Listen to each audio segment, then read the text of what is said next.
안녕하세요. 장운영 철학관 원장 장운영입니다. 철학관에 오시면 살에 대한 얘기를 많이 들으실 거예요.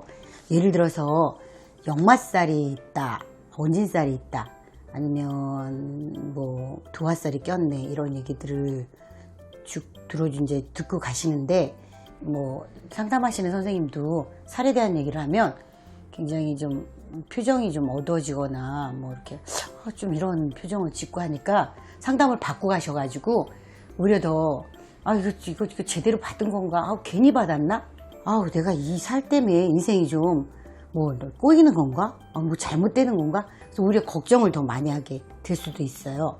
그래서 오늘은 살에 대한 얘기, 살성에 대한 얘기를 좀 잘 풀어서 꼭 그렇지만은 않다는 얘기를 좀 해드리고자 합니다. 보통 살이라는 것은 뭐 이렇게 악살 같은 거, 뭐 이렇게 독살, 악살, 뭐 이런 식으로 굉장히 강한 단어로 다가와요. 그 살이 뭐 거의 그러니까 좋은 식의 단어는 아니죠. 굉장히 강한 언어잖아요. 근데 살이 생각보다 그렇게 악살 작용한다고만은 보이지 않아요. 살 자체는 뭐랄까 그러니까 굉장히 강한 에너지가 나한테 응집되어 있는 거거든요. 어떤 큰 힘의 작용이 나한테 있는 거죠. 역학적에서는 에너지가 결국은 운으로 작용을 해요. 그러니까 어떤 운이든 큰 에너지가 작용을 하기 때문에 너무 많으면 굉장히 나쁜 작용을 너무 심하게 한다고 생각을 할 수가 있어요. 근데 시대적으로 이제 살이라는 게 남자들보다 여자들한테 나쁘다는 얘기를 굉장히 많이 했어요. 활동이 적은 그냥 집에서 살림하고 아이 보고 남편 보필하고 어르신들 잘 또 모시고 이런 시대에서는 뭐 그 여자들이 막 두드러지게 막 이런 거를 좋아 안 하시다 보니까 특히 이제 도화살 같은 경우 궁합에서 아주 도화살이 따르면 배제를 시키는 거, 제외시켜 버리는 경우가 좀 많았죠. 과거하고는 틀리게 활동을 좀 많이 하는 시절에서는 살이 다시 또 요새 필요해요.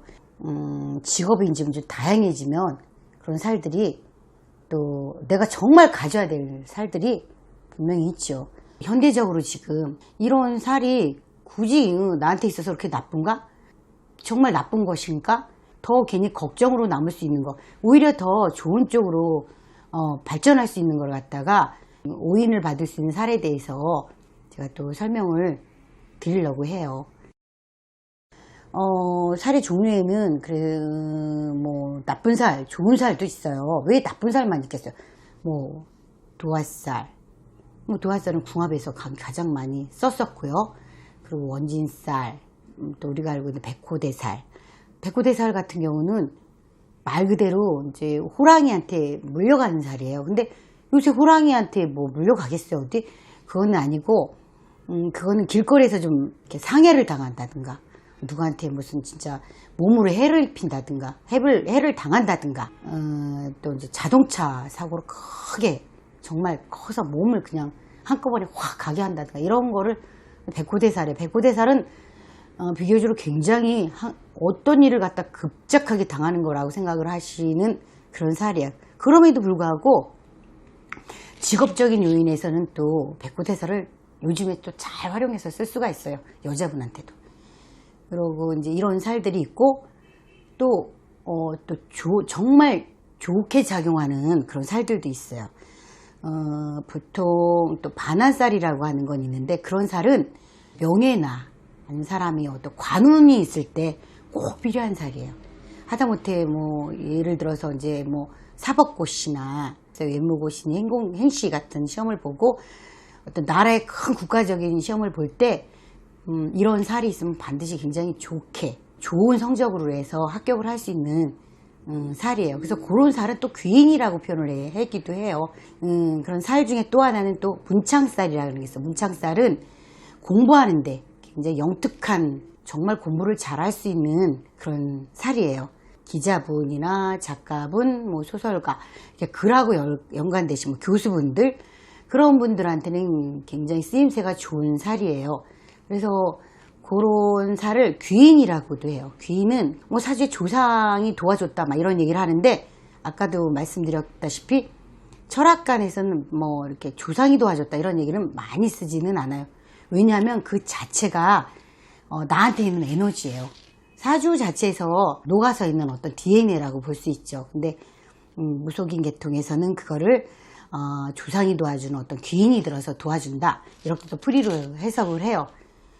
역학 쪽에서는 내가 있는 에너지예요. 사주에서 다 묻어서 녹아나는 나한테 주어진 내 거라고 봐요. 근데 그런 사를 가지고 있으면 이제 지적 능력이 좀 뛰어나고 학습 능력도 굉장히 좋아서 부모님들이 고생을 좀 덜 하면서 공부를 시킬 수 있고, 요새같이 뭐 학벌이주인 데에서는 굉장히 유리하게 작용을 하죠. 그리고 또 거기에다 또 이제 뭐 장성살 같은 게 있어요. 굉장히 강하게 작용. 정말 그거는 자아가 강한 살이에요. 그런 살이 있으면 뭐 정치라든가 아니면 뭐 크게 강의하든가 이럴 때 정말 사람들한테 굉장히 어필이 될 수 있는 살이에요. 그러니까 살 중에서는 철학관에서 많이 쓰지 않고 일반적으로 살은 굉장히 많았는데 그거 일일이 다 뭐 이렇게 다 흡수시켜 갖고 다 대입해서 사용하지는 않아요. 그거 말고도 자기 각자에 의해서 사주에 대해서 무슨 오행이라든가 아니면 격국이라든가 이런 거에 의해서 많이 또 활용을 할 수 있으니까 굳이 뭐 살로만 논할 일은 아니라고 봐요. 그래서 이제 괜히 오해를 너무 많이 받는 요새. 그러니까 하나씩 그러니까 도화살, 원지살, 뭐 아까 얘기해서 백호대살, 뭐 육회살도 있고 뭐 반환살 있고 이런 살들을 그냥 조목조목 왜 이런 살을 왜 나쁘다고 하나, 현대인이 이런 거를 가지고 있으면 나한테 무슨 이득이 되고 나한테는 어떤 도움이 될 수 있는가, 이런 거에 대해서 심층적으로 하나하나 좀 분석을 해보도록 하죠.